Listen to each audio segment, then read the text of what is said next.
لا إله إلا الله لا إله إلا الله لا إله.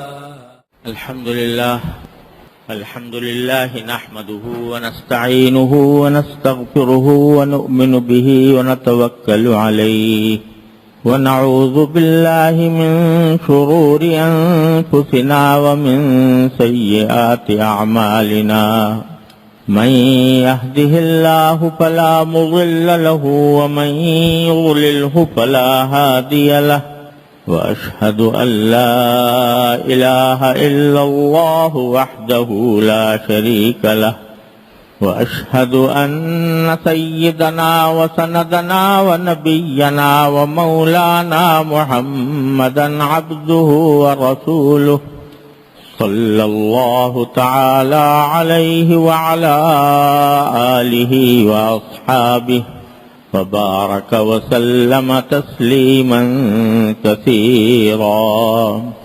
أما بعد فأعوذ بالله من الشيطان الرجيم. بسم الله الرحمن الرحيم. يا أيها الذين آمنوا اذكروا الله ذكرا كثيرا وسبحوه بكرة وأصيلا.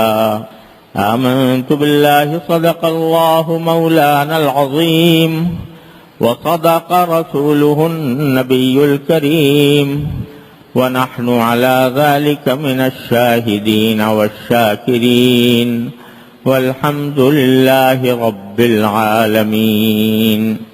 بزرگان محترم اور برادران عزیز، السلام علیکم ورحمۃ اللہ وبرکاتہ. یہ قرآن کریم کی ایک آیت کریمہ ہے جو میں نے ابھی آپ کے سامنے تلاوت کی ہے. اس میں اللہ تبارک و تعالی نے مسلمانوں کو، ایمان والوں کو خطاب کرتے ہوئے یہ ارشاد فرمایا کہ یا ایھا الذین آمنو، اے لوگو جو مجھ پر ایمان لائے ہو، اذکروا اللہ ذکرا کثیرا، اللہ تبارک و تعالیٰ کو کثرت سے یاد کیا کرو، کثرت سے اللہ تعالیٰ کا ذکر کرو، کثرت سے اللہ تعالیٰ کو یاد کرو. وسبحوہ بکرۃ واصیلا، اور صبح و شام اس کی تسبیح کیا کرو، یعنی اس کی پاکی بیان کیا کرو. یہ خطاب ہے تمام مسلمانوں کو، ان لوگوں کو جو ایمان لا چکے اللہ تبارک و تعالیٰ پر، اللہ تعالیٰ کے رسول صلی اللہ علیہ وسلم پر، یوم آخرت پر. ان کو یہ حکم دیا ہے کہ کثرت سے میرا ذکر کرو، کثرت سے مجھے یاد کرو.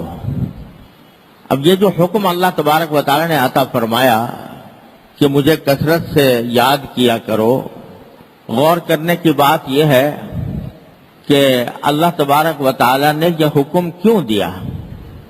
کیا اللہ تبارک و تعالیٰ کو ہمارے ذکر کرنے سے یا اسے یاد کرنے سے کوئی لطف آتا ہے، کوئی مزہ ملتا ہے اللہ تبارک و تعالیٰ کو، یا معاذ اللہ اللہ تبارک و تعالیٰ کی عظمت و جلال میں، اس کی کبریائی میں ہمارے ذکر سے کوئی اضافہ ہوتا ہے؟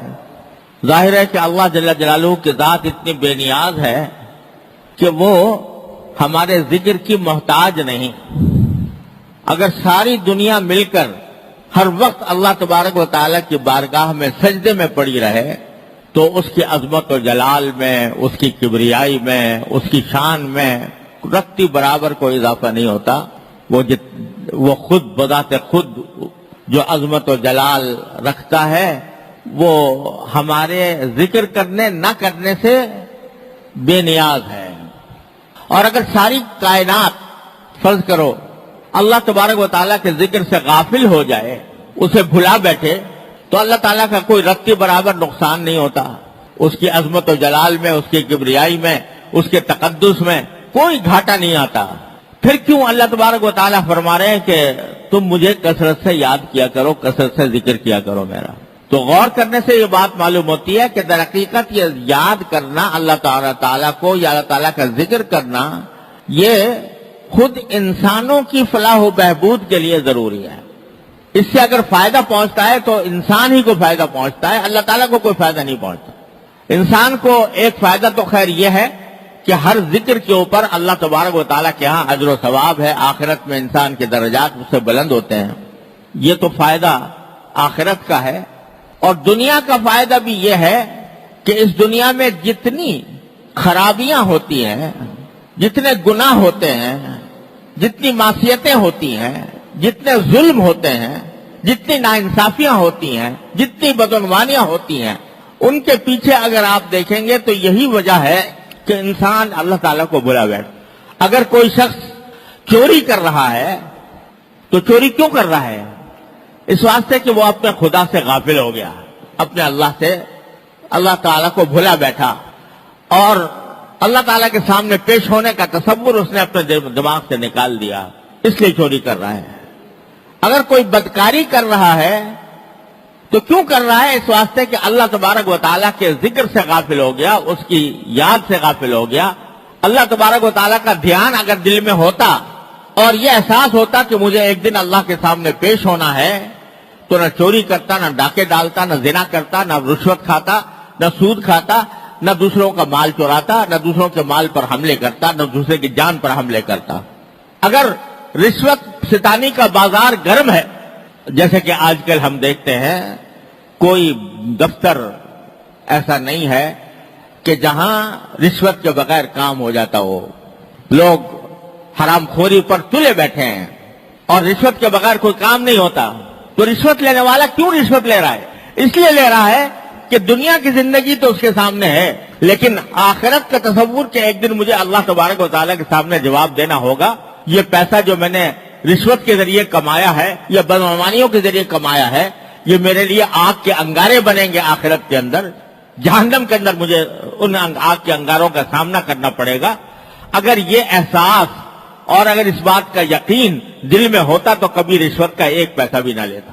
اللہ تبارک و تعالیٰ نے جن کو یہ فکر عطا فرمائی ہے اور جن کو اللہ تبارک و تعالیٰ کا دھیان رہتا ہے کہ مجھے میرا اللہ دیکھ رہا ہے اور اللہ تبارک و تعالیٰ ہی کے سامنے مجھے پیش ہونا ہے، اپنے ایک ایک عمل کا بھی جواب دینا ہے اور ایک ایک پائی جو میں نے کمائی ہے اس کا بھی حساب دینا ہے، تو جب یہ احساس ہوگا تو وہ کوئی شخص نہ رشوت کھائے گا، نہ دوسرے کے مال پر ناجائز حملے کرے گا، ناجائز قبضے کرے گا۔ اس کے سامنے تو یہ بات ہوگی کہ مجھے ایک دن اپنے قبر میں جانا ہے، اللہ تبارک و تعالیٰ کے سامنے پیش ہونا ہے، لہذا اگر میرے پاس ایک پیسہ بھی حرام کا آ گیا، ناجائز طریقے سے آ گیا، تو یہ آخرت میں میرے لیے آگ کا انگارہ بنے گا۔ قرآن کریم فرماتا ہے ان الذین یاکلون اموال الیتامی ظلما انما یاکلون فی بطونہم نارا، جو لوگ یتیموں کا مال ظلمن کھا لیتے ہیں وہ اپنے پیٹ میں آگ کے انگارے کھا رہے ہیں۔ وَسَيَصْلَوْنَ سَعِيرًا، اور ایک ان قریب وہ ایک دہتی ہوئی آگ میں داخل ہوں گے۔ تو اگر اللہ تبارک و تعالیٰ کا احساس، اللہ تعالیٰ کا دھیان دل میں ہو تو کوئی بدعنوانی کرنے والا بدعنوانی نہ کرے۔ اور جب یہ احساس لوگوں کے دل میں تھا، جس وقت تھا، اور آج بھی جن کے دل میں احساس ہے، وہ بڑی سے بڑی دولت کو ٹھوکر مار دیں گے، لیکن حرام کا ایک لقمہ بھی ان کے گلے سے نہیں اتر سکتا، اس واسطے کہ ان کے دل میں اللہ کا ذکر ہے، اللہ کی یاد ہے، اللہ تبارک و تعالیٰ کے سامنے پیش ہونے کا احساس ہے۔ تو پھر یہ کوئی آج ساری دنیا کرپشن کا ایک شور مچا ہوا ہے۔ بڑے بڑے لوگ کہتے ہیں کہ جرائم جو ہوتے ہیں وہ غربت کی وجہ سے ہوتے ہیں، لیکن آپ دیکھیں گے، اگر دیکھیں جائزہ لے کر، تو جتنے بڑے جرائم دولت مند لوگ کر رہے ہیں، جتنے بدعنوانیاں دولت مندوں کی طرف سے ہو رہی ہیں، جتنا کرپشن ان کی طرف سے ہو رہا ہے، غریب آدمی کی طرف سے اتنا نہیں ہو رہا۔ تو اگر غربت سبب ہوتی تو پھر یہ بڑے بڑے دولت مند جو لاکھوں میں کھیل رہے ہیں، کروڑوں میں کھیل رہے ہیں، اربوں میں کھیل رہے ہیں، ان کے ہاں کرپشن کا وجود مٹ چکا ہوتا۔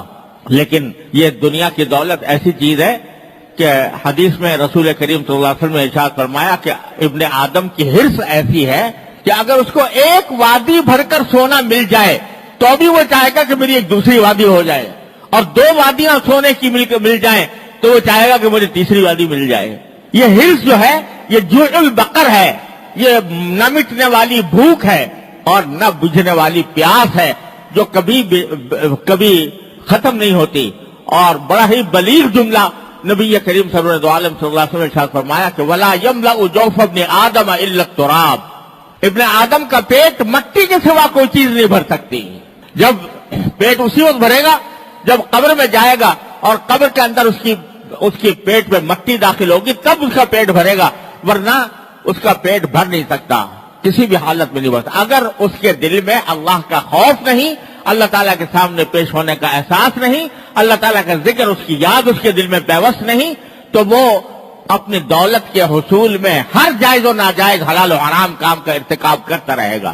یہ ساری بدعنوانیاں جن کا ساری دنیا میں شور مچا ہوا ہے، آج بڑے بڑے حکمرانوں اور بڑے بڑے لیڈروں کے بارے میں لوگ تبصرے کر رہے ہیں کہ ان کے ہاں انہوں نے کیسا کرپشن کیا، انہوں نے کس طرح دولت جمع کی، کس طرح ناجائز طریقے سے دولت جمع کی.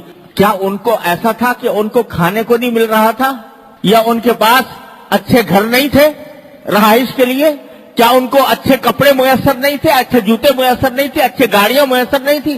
سب کچھ اللہ نے دیا تھا، لیکن اس کے باوجود اس لیے کہ تاکہ اور میری دولت بڑھے، اور ایک وادی اگر سونے کی ہے تو دوسری وادی ہو جائے، دوسری ہے تو تیسری ہو جائے. آج رسول کریم صلی اللہ علیہ وسلم نے وادی کا لفظ استعمال فرمایا تھا کہ وادی، سونے کی وادی. اب اس کو آج آپ کمپنی کہہ لو کہ ایک کمپنی کا مالک ہو گیا، اب اس کے بعد دوسری کمپنی، اور دوسری کمپنی کا مالک ہو گیا تو تیسری کمپنی، اور تیسری کا مالک ہو گیا چوتھی کمپنی. اور ابن آدم کا پیٹ سوائے مٹی کے کوئی اور چیز نہیں بھر سکتی. اس کا راستہ تو صرف ایک ہے کہ اللہ تبارک و تعالیٰ کی یاد دل میں ہو، اللہ تعالیٰ کا ذکر اس کے دل زبان پر ہو، اور اللہ تعالیٰ کے سامنے پیش ہونے کا احساس اس کے دل میں جاگزی ہو، تو پھر اس کو قناعت کا درس ملتا ہے کہ اللہ تبارک و تعالیٰ نے جتنا مجھے حلال طریقے سے عطا فرما دیا وہ میرے اللہ تعالیٰ کا کرم ہے، اس کا فضل ہے، اور اسی پر مجھے اپنے سارے نظام زندگی کو اس کے گرد گھمانا ہے. اس سے آگے میں ایک پیسہ بھی حرام طریقے سے، ناجائز طریقے سے نہیں لوں گا. یہ بات صرف اسی شخص کے دل میں آ سکتی ہے جس کے دل میں اللہ کا ذکر پیوست ہو، اللہ تعالیٰ کی یاد پیوست ہو، اور اس کے سامنے اللہ تعالیٰ کے سامنے پیش ہونے کا احساس دل میں جاگزین ہو. اس لیے اللہ تبارک و تعالیٰ فرمانے، اللہ کے بندو اگر اپنے آپ کو بدعنوانیوں سے، مظالم سے، ناانصافیوں سے، جرائم سے، گناہوں سے بچانا چاہتے ہو تو اس کا طریقہ یہ ہے کہ مجھے کثرت سے یاد کرو. تو یہ اللہ تبارک و تعالیٰ نے ایک ایسا سبق عطا فرمایا ہے کہ ہر مومن کے لیے بڑا عظیم سبق ہے. کیسے اللہ تعالیٰ کا ذکر آئے اور کیسے اللہ تبارک و تعالیٰ کی یاد دل میں پیوست ہو، اس کے بہت سے طریقے نبی کریم سرور دو عالم صلی اللہ علیہ وسلم نے تجویز فرمائے ہیں. ان میں سے ایک طریقہ یہ ہے جو رسول کریم سرور دو عالم صلی اللہ علیہ وسلم نے جس کی تلقین فرمائی کہ انسان کی صبح سے لے کر شام تک کی زندگی میں مختلف مراحل آتے ہیں. ہر مرحلے کے لیے نبی کریم صلی اللہ علیہ وسلم نے کوئی دعا، کوئی ذکر تجویز فرمایا ہے. صبح کو جب بیدار ہو تو کیا کہو؟ الحمدللہ الذی احیانا بعد ما اماتنا والیہ النشور. شکر ہے اس اللہ کا جس نے مجھے مرنے کے بعد دوبارہ زندگی دے دی. نیند بھی ایک طرح کی موت ہے، اس کے بعد اللہ نے دوسری زندگی دے دی. وَإِلَيْهِ النُّشُورُ، اور آخر بالآخر اسی کے پاس جانا ہے ہم سب کو. اٹھتے ہی سب سے پہلا درس اور سب سے پہلا سبق بندے کو یہ دے دیا کہ تمہیں اللہ نے اس عارضی موت سے تو زندگی عطا فرما دی، لیکن یاد رکھو ایک دن آنے والا ہے جب تمہیں مرنا ہے، اور مرنے کے بعد اللہ تعالیٰ کے سامنے پیش ہونا ہے. تو اس کے دل میں پہلے ہی اٹھتے ہی سب سے پہلا تصور یہ ڈال دیا کہ اب جو کام کرو اس دنیا کے اندر، اس صبح سے لے کر شام تک کی زندگی میں، وہ یہ بات پیش نظر رکھ کر کرو کہ اللہ کے سامنے مجھے جواب دینا ہوگا. اٹھے بیت الخلا گئے تو وہاں کے لیے فرما دیا اللہم انی اعوذ بک من الخبث والخبائث. یہ کہو. باہر نکلو تو غفرانک الحمدللہ الذی اذھب عنی الاذی وعافانی، یہ کہہ دیا. مسجد کی طرف جا رہے ہو تو جاتے ہوئے اللہم اجعل فی قلبی نورا وفی بصری نورا وسمعی فی سمعی نورا وعن یمینی نورا وعن شمالی نورا، کہ اللہ مجھے سراپا نور بنا دیجئے. مسجد میں داخل ہو رہا ہو تو کہو اللہم افتح لی ابواب رحمتک، اے اللہ میرے لیے دروازے رحمت کے کھول دیجئے. نماز تو ہے ذکر، نماز اس کے بعد وہاں سے باہر نکلے، اللہم انی اسألک من فضلک، یا اللہ میں دنیا کے کاروبار میں نکلنے والا ہوں تو میں آپ کا فضل چاہتا ہوں کہ مجھے آپ کا فضل ملے، یعنی اللہ تعالیٰ کی طرف سے حلال روزی ملے. اس بات کی دعا اللہ تعالیٰ سے کر لو. گھر میں داخل ہو تو یہ کہو، جب گھر سے باہر نکلو تو یہ کہو، سواری پر سوار ہو تو یہ کہو. یہ تلقین فرمائی ہے نبی کریم سرور دو عالم صلی اللہ علیہ وسلم نے ان دعاؤں کی. لوگ ان دعاؤں کی قدر و قیمت نہیں سمجھتے، لیکن حقیقت یہ ہے کہ یہ بہت بڑا عظیم ذریعہ ہے اللہ تبارک و تعالیٰ کے ساتھ تعلق قائم کرنے کا اور اللہ تبارک و تعالیٰ کی یاد دل میں پیوست کرنے کا. جب آدمی سوچ سمجھ کر یہ دعائیں کرے گا تو اس کو اللہ تعالیٰ کے ساتھ تعلق مضبوط ہوگا اور اللہ تبارک و تعالیٰ کے سامنے پیش ہونے کا احساس اس کے دل میں بیدار ہوگا، اور وہ اس کو گناہوں سے بچائے گا، اس کو معصیتوں سے بچائے گا، اس کو مظالم سے بچائے گا. تو یہ بھائیوں، یہ مسنون دعاؤں کی کتابیں ہر جگہ دستیاب ہیں جن کے اندر نبی کریم صلی اللہ علیہ وسلم کی تلقین کی ہوئی دعائیں جمع کی گئی ہے. میری بھی ایک چھوٹی سی کتاب ہے پرنور دعائیں کے نام سے، تو اس کے اندر ساری یہ دعائیں جمع کر دی ہیں. ہر مسلمان کو چاہیے کہ وہ دعائیں یاد کرے، اس کو مطلب کے ساتھ سمجھے، اور جہاں جہاں رسول کریم صلی اللہ علیہ وسلم نے ان دعاؤں کی تلقین کی ہے اس کو پڑھنے کا، مانگنے کا اہتمام کریں. ایک بڑا مؤثر طریقہ اللہ تعالیٰ کے ذکر کو اور اس کی یاد کو دل میں بٹھانے کا یہ دو مسنون دعائیں ہیں. اس کے علاوہ اللہ تبارک و تعالیٰ نے یہ فرمایا ہے کہ ادعونی استجب لکم، مجھے پکارو میں تمہاری پکار سنوں گا. لہذا اپنی ہر حاجت، چھوٹی بڑی، چھوٹی ہو بڑی ہو، کوئی حاجت ہو، وہ اللہ تبارک و تعالیٰ سے مانگنے کی عادت ڈالیں. حدیث میں آتا ہے کہ رسول کریم صلی اللہ علیہ وسلم نے فرمایا کہ اگر تمہارے جوتے کا تسمہ بھی ٹوٹ جائے تو اللہ تعالیٰ سے مانگو. اب بظاہر تو اگر جوتے کا تسمہ ٹوٹ گیا ہے تو آدمی کو موچی کے پاس جانا چاہیے، لیکن موچی کے پاس جانے سے پہلے فرمایا کہ تم اللہ تعالیٰ سے مانگو، یا اللہ میرے جوتے کا تسمہ ٹوٹ گیا، یہ ٹھیک کرا دیجیے. یہ کیوں؟ تاکہ اللہ تعالیٰ کے ساتھ تعلق مضبوط ہو، اس کی یاد دل میں سمائے، اس کا ذکر انسان کی زندگی میں رچ بس جائے. اس لیے یہ تلقین فرمائی. تو اپنی چھوٹی بڑی حاجت، چلتے پھرتے اٹھتے بیٹھتے، ابھی آپ نکلے ہو اور سواری کی تلاش ہے، یا اللہ اچھی سواری دلوا دیجئے. سواری کے اندر بیٹھ گئے، یا اللہ عافیت کے ساتھ منزل تک پہنچا دیجئے. کہیں رکاوٹ پیدا ہو گئی، یا اللہ یہ رکاوٹ دور فرما دیجئے.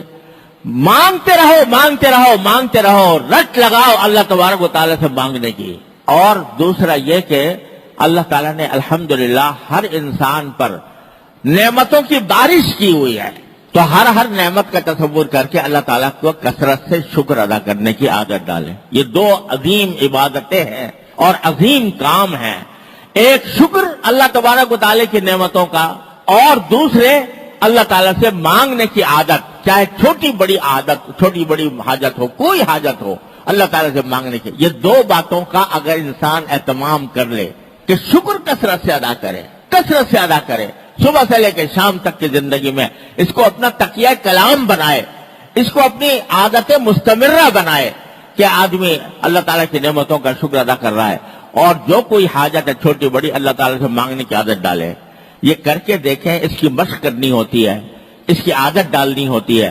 یہ مشق اور عادت ہو جائے تو اللہ تبارک و تعالیٰ کے ساتھ جتنا آپ مانگو گے اور جتنا اللہ تعالیٰ کا شکر ادا کرو گے، اللہ تعالیٰ کے ساتھ تعلق مضبوط ہوگا، اور تعلق مضبوط ہونے کے نتیجے میں اس کی یاد اور اس کا ذکر دل میں سمائے گا، اور سما گیا تو سمجھو دنیا آخرت کی کامیابی اس لحاظ سے حاصل ہو گئی کہ انشاءاللہ جب دل میں سمائی ہوگی یہ بات کہ میں اللہ کا بندہ ہوں، زمین پر اللہ تعالیٰ کے حکموں کے مطابق زندگی گزارنے کے لیے آیا ہوں، اور مجھے ایک دن اس کے سامنے جواب دہی کے لیے پیش ہونا ہے، تو پھر انشاءاللہ وہ ہر طرح کے گناہوں سے اور بدعنوانیوں سے انسان کو بچائے گا.